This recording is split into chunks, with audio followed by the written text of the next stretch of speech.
సోదర సోదరీమణుల మధ్య బంధానికి ప్రతీకగా నిలిచే రాఖీ పండుగ తర్వాత జరుపుకునే మరో ముఖ్యమైన పండుగ అన్నా చెల్లెళ్ళ పండుగ. దీనినే ఉత్తరాది వారు భాయిదూజ్ వేడుక అని, తెలుగువారు భగినీ హస్త భోజనం వేడుక అని అంటారు. భగిని అంటే సోదరి అని అర్థం.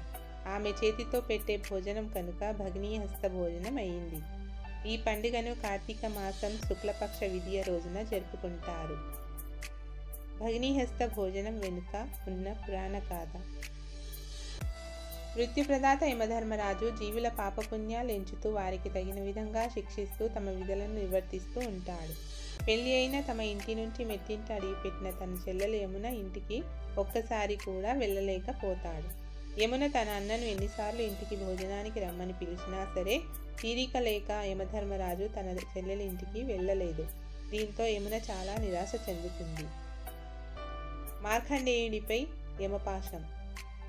మార్కండేయుడు అల్పాయుష్కుడు. తన ఆయుష్ గురించి తెలిసిన మార్కండేయుడు శివుడిని శరణు కోరుతూ తపస్సు చేస్తాడు. అయితే మార్కండేయుని మరణ సమయం సమీపించడంతో యమధర్మరాజు మార్కండేయుని ప్రాణాలను హరించడానికి స్వయంగా మార్కండేయుడి వద్దకు వెళ్తాడు. అప్పుడు మార్కండేయుడు తన భక్తుడు అని, తనను శరణు వేడుకున్నాడు కనుక అతడిని విడిచిపెట్టమని శివుడు యమధర్మరాజుకు సూచిస్తాడు.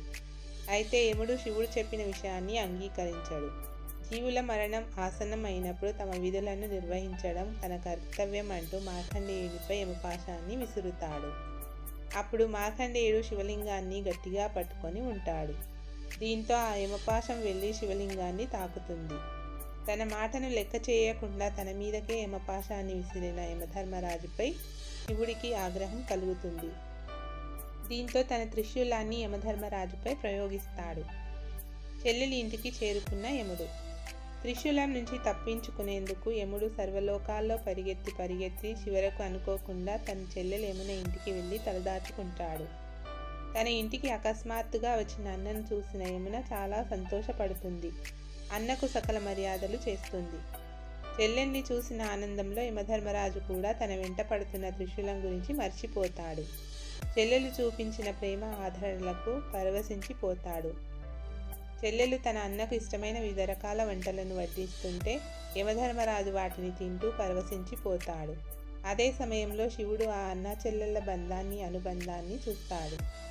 భోజనం చేసే వారిని సంహరించరాదని తిరిగి వెళ్ళిపోతాడు. అయితే అన్న తన ఇంటికి రావాలి, తను స్వయంగా భోజనం పెట్టాలి అన్న యమున కోరిక ఇలా నెరవేరింది. అదే సమయంలో మార్కండేయుడు చిరంజీవిగా చిరకాలం జీవించాడు. యమునకు యముడు ఇచ్చిన వరం. శివుడి ఆగ్రహం నుంచి తనను రక్షించిన చెల్లెలు ప్రేమ అతిథి మర్యాదలకు యముడు ముగ్ధుడవుతాడు. అప్పుడు యమునను ఓ వరం కోరుకోమని చెబుతాడు. అప్పుడు యమున కార్తీక శుద్ధ విదియ రోజు చెల్లెలి ఇంటికి వెళ్ళి ఆమె చేతి వంట తినే సోదరుడికి అపమృత్యు దోషం తొలగిపోవాలని వరం ఇవ్వమని కోరుతుంది. అంతేకాదు, తనను సోదరుడిని ఆదరించి గౌరవించే సోదరికి సౌభాగ్యం కలిగేలా దీవించమని కోరుకుంటుంది. చెల్లెలి కోరిక విన్న యమధర్మరాజు అంగీకరిస్తాడు. అంతేకాదు, ప్రతి సంవత్సరం ఇదే రోజు అంటే కార్తీక శుద్ధ విదియ నాడు చెల్లెలి ఇంటికి వచ్చి ఆమె చేతి వంట తింటానని వరం ఇస్తాడు. అందుకనే ఈ పండుగను భగినీ హస్త భోజనం అని కూడా అంటారు. హిందువులు ఈ పండుగనే రకరకాల పేర్లతో జరుపుకుంటారు. యమునకు యముడికి గల ఈ అపురూప అనురాగ బంధమే యమద్వితీయ పేరుతో అద్వితీయ పర్వదినంగా ఖ్యాతి పొందింది. సోదరి చేతి వంట కాబట్టి భగినీహస్త భోజనంగా ప్రాచుర్యంలోకి వచ్చింది. తోబుట్టువు ఇంట్లో భోజనం చేసినప్పుడు సోదరుడు ఆమెకు చీర, పసుపు, కుంకుమ, పూలు, పండ్లు, ఇతర కానుకలిచ్చే సంప్రదాయం ఉంది. పలువురు నేడు చంద్రునికి ఆర్ఘ్యప్రదానం చేస్తారు. అంతకుముందు కార్తీక శుద్ధ పాడ్యమి పూజలందుకున్న బలి ఇప్పుడు విడుకోలు పొంది పాతాళానికి వెళ్తాడని కొందరు విశ్వసిస్తారు.